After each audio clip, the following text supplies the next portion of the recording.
The Lonely Doll, Story and Photographs by Wright. Once there was a little doll. Her name was Edith. She lived in a nice house and had everything she needed, except somebody to play with.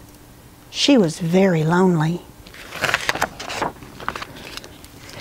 Every night when she said her prayers, she pleaded, "Please, please send me some friends." Every morning when she ate breakfast all by herself, she sighed and wished for company. Every day when she fed the pigeons, she'd beg, "Please stay and talk to me."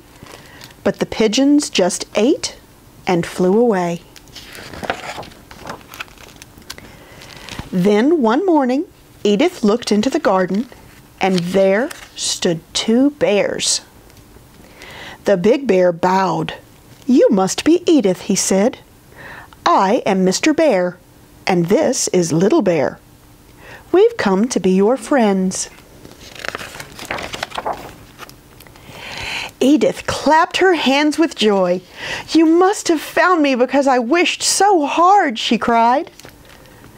Mr. Bear gave her head a kindly pat.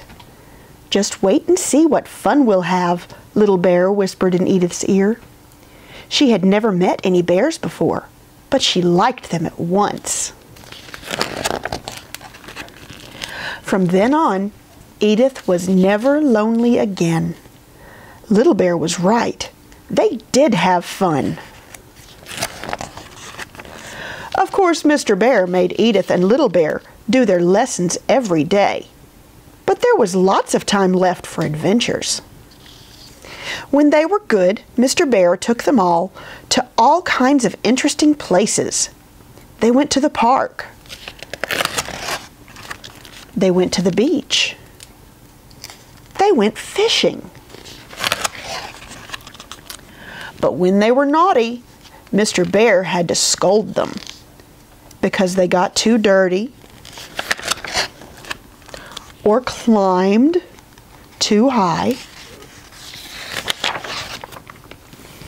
or went too far away alone. One rainy day, Mr. Bear left Edith and Little Bear home by themselves. "Now don't you get into any trouble," he said. "I hate rain," Edith grumbled crossly. "Why couldn't Mr. Bear take us with him?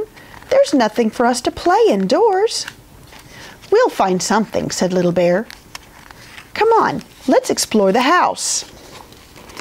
They discovered a beautiful dressing room with a big mirror.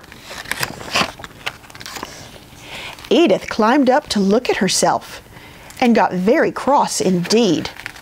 "My hair looks dreadful, and I'm tired of this old dress," she muttered. "Look what I've found," called Little Bear. "A whole closet full of clothes. Let's dress up." "Oh, let's," agreed Edith. "But first, I must do something about my hair." She tried making it into a knot. That looked very grown up.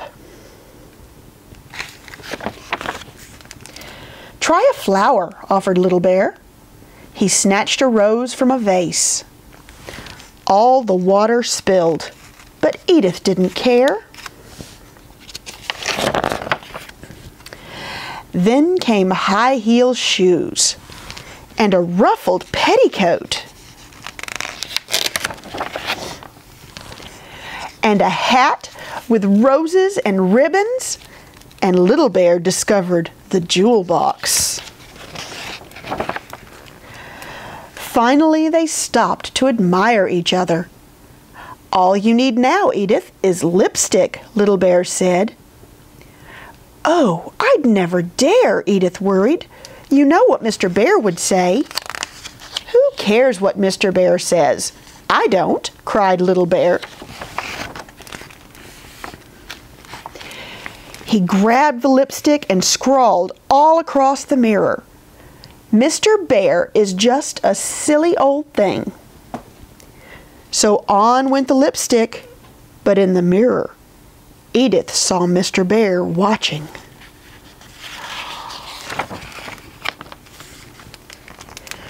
"Just look at this mess," he said sternly. "These things aren't yours, and you know you're too young for lipstick, Edith."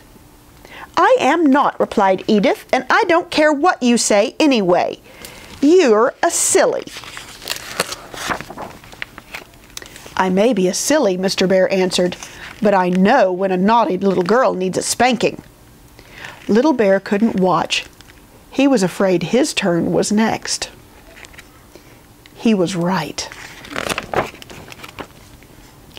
"Now, clean up every bit of this mess, and Edith, stop that crying," Mr. Bear ordered sharply as he left.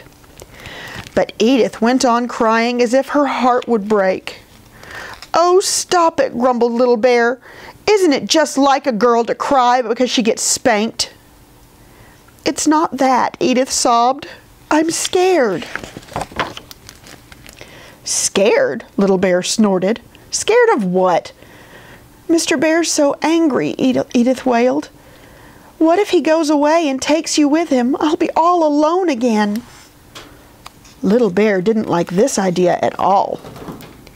"You stop crying, Edith," he coaxed. "I'll put all the clothes away. I'll even tell Mr. Bear I'm sorry." Edith and Little Bear worked so hard that everything was tidy in no time. They found Mr. Bear reading his paper. "Well," he said. "I'm sorry," Edith said softly. "I don't really think you're a bit silly." "Yes, we're sorry," admitted Little Bear. "And we cleaned everything up."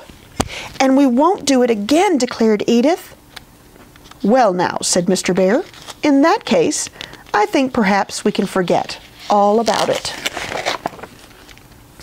"Oh, thank you, Mr. Bear," cried Edith, hugging him. "I do just love you. I've been so happy since you came to be my friends. Please, will you promise to stay with me forever?" "Yes, forever," promised Mr. Bear solemnly. "Forever and ever?" shouted Little Bear. And they did. The end.